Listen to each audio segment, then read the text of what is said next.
Hello friends, જો તમે આ ઢોકળા બનાવીને ખાઈ લીધા તો તમે ગાર્લિક બ્રેડ પણ ભૂલી જાશો। તો આજે આપણે આ બનાવશી ગાર્લિક ચીઝ ઢોકળા। જો કેવા સરસ નરમ છે, એટલે આ ખાઈ લેશો ને એકવાર તો પછી કોઈ દી ગાર્લિક બ્રેડ ખાવાનું નામ નહીં લ્યો તમે, એની અમે ગેરંટી આપી છે। તો હવે આપણે ઢોકળા બનાવશી। તો ઢોકળા માટે આપણે એક તપેલીમાં રવો લઈ લીધો છે હવે, અને એક વાટકો આપણે છાશ લઈ લીધી છે, અને જરૂર પડે તો થોડુંક એવું આપણે તેમાં પાણી એડ કર્યું છે। હવે સરસ એવું આપણે તેને મિક્સ કરી લેશી। સરસ એવું બધું હલાવીને મિક્સ કરી લેવાનું। અને જો આ આપને શરીરમાં પણ નુકસાન કરતું નથી, એટલે આજે રવાના ઢોકળા બનાવશી। જો સરસ એવું આપણું બધું આ મિક્સ થઈ ગયું છે। હવે આને આપણે અડધી કલાક માટે રેસ્ટ કરવા મૂકશી, એટલે રવો સરસ એવો પલળી જાય। તમે જોઈ શકો છો રવો સરસ એવો પલળી ગયો છે, તમે જોઈ શકો છો। હવે એની અંદર આપણે નાખશી ઈનો। તમે ઈનોની જગ્યાએ સોડાનો પણ ઉપયોગ કરી શકો છો। અમે ઈનો એડ કર્યો છે આની અંદર 1 ચમચી। હવે સરસ એવો આપણે તેને હલાવી લેશી, ખૂબ હલાવશી, અને એક જ સાઈડ હલાવશી, બે બાજુ નહીં હલાવી આપણે। તમે જોઈ શકો છો એમાં બબલ પણ થવા માંડ્યા છે। હવે એની અંદર આપણે નાખશી સ્વાદ અનુસાર મીઠું।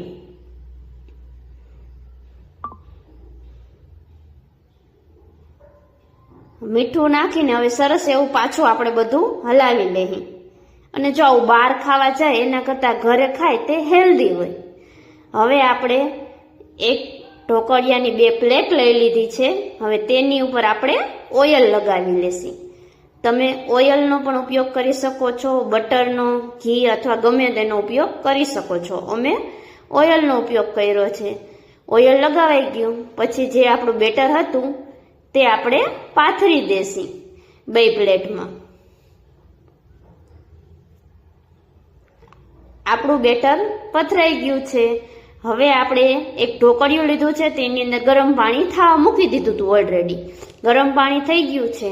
હવે એની ઉપર આપણે રાખશી જારી, અને જે આપણે પ્લેટમાં આપણે નાખ્યું હતું બેટર તેને આપણે મૂકી દેશી। અને હવે આપણે આને 10 મિનિટ આપણે બફાવા દેશી। હવે આપણે ચેક કરીને જોઈ લઈ બફાઈ ગયું કે નહીં। ચપ્પુ વડે આપણે જોશી, જો ચપ્પુમાં ન ચોટે એટલે આપણી મસ્તના ઢોકળા બફાઈ ગયા છે। હવે આપણે તેને ઉતારી લેશી, અને ગરમા ગરમ આપણે તેની ઉપર અમૂલનું ચીઝ લઈ લીધું છે।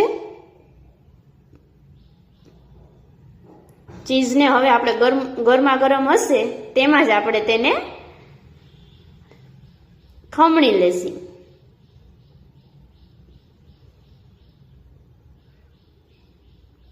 તમે જોઈ શકો છો આપણું ખમણાઈ ગયું છે। હવે વઘાર માટે આપણે એક પેનમાં ગરમ થવા માટે તેલ મૂકી દીધું છે।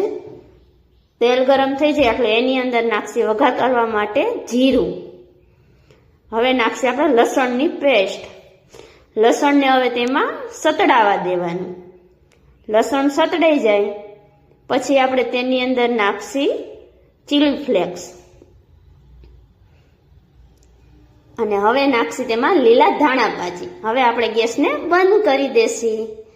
હવે જે આપણે ઢોકળા ઉપર ચીઝ લગાવ્યું હતું તેની ઉપર જે આપણે અત્યારે બનાવ્યું ને મસાલો, તે આપણે સરસ એવો બધે પાથરી લેશી। સરખો રીતે ક્યાંય ખાલી ન રહે એવી રીતના આપણે તેને પાથરી લેશી। તમે જોઈ શકો છો કેવો સરસ એવો પથરાઈ ગયો છે, અને ઠરી પણ ગયું છે। હવે આપણે નાના નાના પીસમાં આપણે કટિંગ કરી લેશી।